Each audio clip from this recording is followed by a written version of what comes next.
ರೇಣುಕಾಸ್ವಾಮಿ ಕೊಲೆ ಕೇಸ್ ಇಡೀ ರಾಜ್ಯವನ್ನೇ ಬೆಚ್ಚಿ ಬೀಳಿಸಿತ್ತು. ಈ ಪ್ರಕರಣದಲ್ಲಿ ನಟ ದರ್ಶನ್ ಹಾಗೂ ಗೆಳತಿ ಪವಿತ್ರ ಗೌಡ ಜೈಲು ಸೇರುವಂತಾಗಿದೆ. ಬೇಲ್ ಸಿಗದೆ ದರ್ಶನ್ ಜೈಲಿನಲ್ಲೇ ದಿನ ದೂಡುವಂತಾಗಿದೆ. ಇದರ ನಡುವೆ ಕೋರ್ಟ್ನಲ್ಲಿ ನಡೀತಿರೋ ಟ್ರಯಲ್ ಟೆನ್ಷನ್ ದರ್ಶನ್ ನಿದ್ದೆಗೆಡಿಸಿದೆ. ಸಾಕ್ಷಿಗಳ ಹೇಳಿಕೆ ದಾಖಲು ವೇಳೆ ಓರ್ವ ಸಾಕ್ಷಿ ತನಗೆ ಕೆಲವು ಬೆದರಿಕೆಗಳು ಇರುವ ಬಗ್ಗೆ ತಿಳಿಸಿ ದೂರು ಕೊಟ್ಟಿದ್ರು. ಒಬ್ಬರಲ್ಲ 4 ಬಂದು ತುಮಕೂರಿನ ಬಾರ್ ಕ್ಯಾಷಿಯರ್ಗೆ ಧಮಕಿ ಹಾಕಿದ್ದಾರೆ ಎಂಬ ಆರೋಪ ಕೇಳಿ ಬಂದಿದೆ. ರೇಣುಕಾಸ್ವಾಮಿಯ ಕಿಡ್ನಾಪ್ ವಿಚಾರಕ್ಕೆ ಸಂಬಂಧಿಸಿದಂತೆ ಕೋರ್ಟ್ನಲ್ಲಿ ಸಾಕ್ಷಿಗಳ ವಿಚಾರಣೆ ನಡೆದಿದೆ. ಇತ್ತ ಬೆದರಿಕೆ ಸಂಬಂಧ ಕಾಮಾಕ್ಷಿಪಾಳ್ಯ ಠಾಣೆಯಲ್ಲಿ ಎಫ್ಐಆರ್ ದಾಖಲಾಗಿದೆ.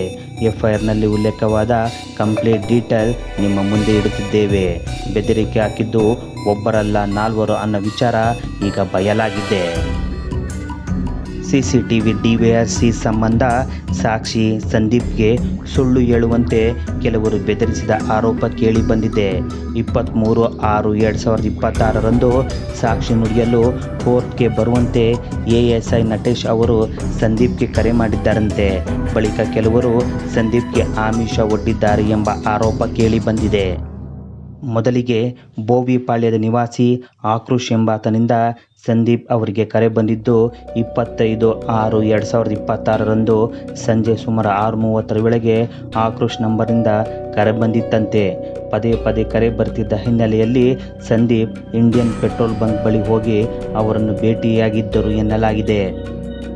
ಬಿಳಿ ಬಣ್ಣದ ಹುಂಡೈ ವರ್ಣ ಕಾರಲ್ಲಿ ಬಂದು ಹಿಂದಿನ ಸೀಟಿನಲ್ಲಿ ಕುಳಿತುಕೊಳ್ಳಲು ತಿಳಿಸಿದ್ದಾರೆ. ಕಾರಿನ ಮುಂಭಾಗದ ಸೀಟಿನಲ್ಲಿ ಡ್ರೈವರ್ ಜೊತೆಗೆ ಓರ್ವ ವ್ಯಕ್ತಿ ಹಾಗೂ ಹಿಂಭಾಗದ ಸೀಟಿನಲ್ಲಿ ಮತ್ತೊಬ್ಬ ವ್ಯಕ್ತಿ ಕುಳಿತಿದ್ರು. ಆಗ ಸಂದೀಪ್ ಅವರನ್ನು ನ್ಯಾಯಾಲಯಕ್ಕೆ ಹೋಗ್ತೀರಾ, ಏನು ಹೇಳ್ತೀರಾ ಎಂದು ಓರ್ವ ಪ್ರಶ್ನೆ ಮಾಡಿದ್ದಾನೆ. ಬಳಿಕ ಸಂದೀಪ್ ಮೊಬೈಲ್ ಫೋನ್ ಕಸಿದುಕೊಂಡು ಮಾತನಾಡಿದ್ರು. ಕಾರಿನಲ್ಲಿ ಫೋನ್ ಮಾಡಿ ಲೌಡ್ ಸ್ಪೀಕರ್ ಆನ್ ಮಾಡಿದ್ರು. ಬಳಿಕ ಆ ಕಡೆಯಿಂದ ವಾಟ್ಸಪ್ ಕರೆ ಮಾಡಲು ತಿಳಿಸಿದ್ರು. ವಾಟ್ಸಪ್ ಕರೆಯಲ್ಲಿ 4 ಸಂಪರ್ಕದಲ್ಲಿದ್ದು ನನ್ನ ಜೊತೆ ಮಾತುಕತೆ ನಡೆಸಿದ್ರು. ಆಗ ಫೋನ್ನಲ್ಲಿದ್ದ ವ್ಯಕ್ತಿಯೋರ್ವ ತಮಗೆ ಸಹಾಯ ಮಾಡುವಂತೆ ಕೇಳಿಕೊಂಡ. ರಾಘವೇಂದ್ರ, ಅನಿಲ್ ಕುಮಾರ್, ಜಗದೀಶ್ ಗೊತ್ತೇ ಇಲ್ಲ, ಪೊಲೀಸರೇ ಬಂದು ವಿಡಿಯೋ ಕ್ಲಿಪ್ಪಿಂಗ್ ತೆಗೆದುಕೊಂಡು ಹೋದರು ಅಂತ ಹೇಳಲು ಒತ್ತಾಯಿಸಿದರು ಎಂದು ಸಂದೀಪ್ ದೂರಿನಲ್ಲಿ ತಿಳಿಸಿದ್ದಾರೆ. ಅಷ್ಟೇ ಅಲ್ಲದೆ ಸಾಕ್ಷಿ ಸಂದೀಪ್ ಬಳಿ ಒಂದು ಬಿಳಿ ಹಾಳೆಯ ಮೇಲೆ ಸಹಿ ಮಾಡುವಂತೆ ಒತ್ತಾಯಿಸಿದ್ದಾರೆ. ಕೋರ್ಟ್ನಲ್ಲಿ ಸಹಾಯ ಮಾಡಿದರೆ ಏನಾದರೂ ನೋಡಿಕೊಳ್ಳುವುದಾಗಿ ಆಮಿಷ ಒಡ್ಡಿದ್ದರಂತೆ.